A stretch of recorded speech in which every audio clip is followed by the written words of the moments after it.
everybody. My name is Pardeep. On behalf of the Gurdwara, the Sikh Temple, Wisconsin, in Oak Creek, on behalf of the committee from the Sikh Temple, Wisconsin, on behalf of Surf Unite, on behalf of everyone here in this community, we welcome you with open arms, and if I could come around, I would welcome each and every one of you face to face, and we'll do that in a little bit. I don't know if some of you guys know Naomi. Her father was the author of Restorative Justice. Restorative Justice for educators is a program to curb the suspension rates in schools. So instead of suspending a kid, you make that kid basically restore justice. Thought how noble that they were up here just a little while ago, sort of doing that same thing. And if we could implement a plan like that to basically get out of the schools and get into society. So thank you for, I was going to talk about something else, but I ad-libbed, I guess.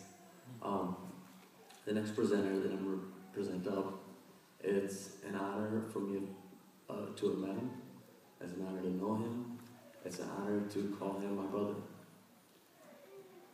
A few weeks after this happened, we obviously struggled as far as getting answers and getting to know why this happened.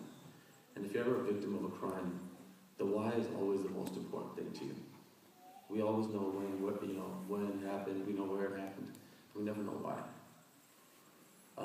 The next gentleman, we were supposed to sit at dinner for an hour or so. We scheduled a meeting and we sat there for about 5 hours that night and discussed, why it happened, obviously, but we discussed, how we're going to move forward from this.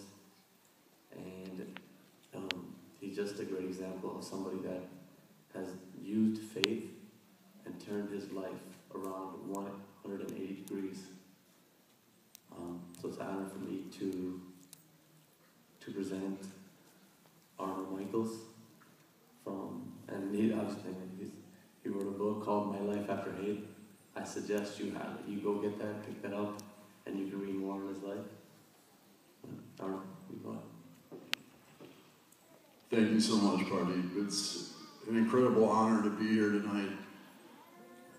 I've been very much honored to travel the country and the world for the past 3 years, talking about the mistakes I've made and what I've learned from them, and initiating discussions with people of all ethnicities and walks of life in hopes that my mistakes can be learned from.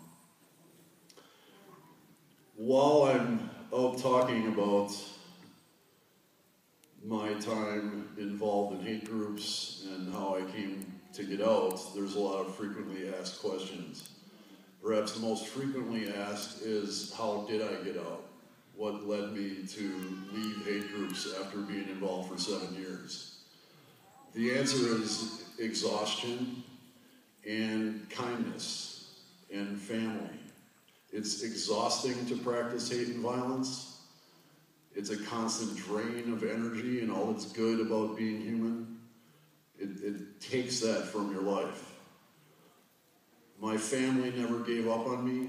My father and mother let me know that I was loved and welcome no matter how horrible I became.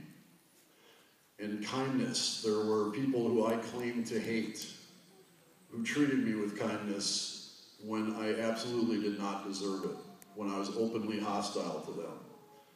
Jewish people, black people, Latino people, and gay people all treated me as a human being when I refused to acknowledge that they were human beings also. I left in the mid-90s after becoming a single parent. I spent a good 10 years trying to drown my sorrows, indulging in some rampant substance abuse, but also engaging in a new social circle that involved a very diverse group of people. I was into the rave scene, and I'd find myself in warehouses at 4 in the morning on Saturday nights dancing with an incredibly diverse group of people who accepted me and forgave me, even though I had given them no reason to. I quit drinking in 2004, and that's when my life got really difficult, because that's when it set in how horrible I had been. That's when it really hit home as to the harm that I had caused the world around me, to my family, and to myself. And when I felt that shame and humiliation, I felt that I deserved to feel that horrible, and the last person on earth to acknowledge that I deserved forgiveness was me. Even though everyone else had forgiven me, I had refused to forgive myself. In 2009, as part of a UWM class, I took a course called Meditation and Relaxation at the Milwaukee Shambhala Center, where I was introduced to Buddhism and a meditation technique called Shine. One very much like Armadeep described, where you sit and experience stillness and focus on your breath. Now, while you're doing this, of course, thoughts come from everywhere. Thoughts maybe of what you had for breakfast, what you want for lunch, about politics, about someone who made you angry, or maybe about, in my case, how I will never forgive myself. And the meditation technique brings the attention back to the breath amidst all these thoughts without judging them and effectively forgiving the thoughts, returning focus to breath, to our most primal sign of life. As I was doing this, it became very apparent that my grudge and my refusal to forgive myself was no more concrete than the thought of what I had for breakfast that day. It was a construct of my mind, and thus within my control to let go and release at some point. Now, I didn't forgive myself on the spot at that time, but I did realize it was possible. And from that day forward, my path has been a happier one, and I'm most happy to say one that has become a path of service to the world around me. It's been an incredible honor to speak to kids who were at risk, so to speak, of making the same mistakes I made, and helping them make better decisions. And to meet other people from around the world and from right here in Wisconsin who have lived similar lives that I have, and to be able to join with them to promote the message of the practice of peace. Probably the second most asked question I get is, will you ever go back?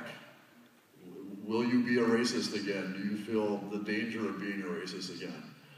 And my answer in every case is absolutely not. Because being a racist sucks. It sucks to deny the world around you and your connection to it. And as I've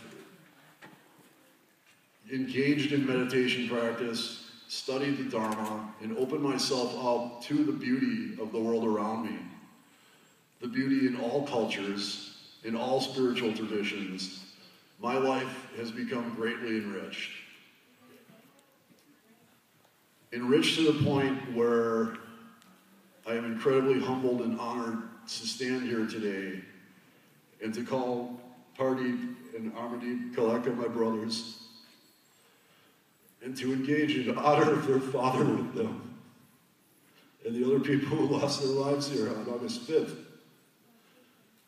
to bring forth a gift from that wound, to promote the practice of peace amongst ourselves and amongst everyone here and amongst everyone in our society. Thank you all so much.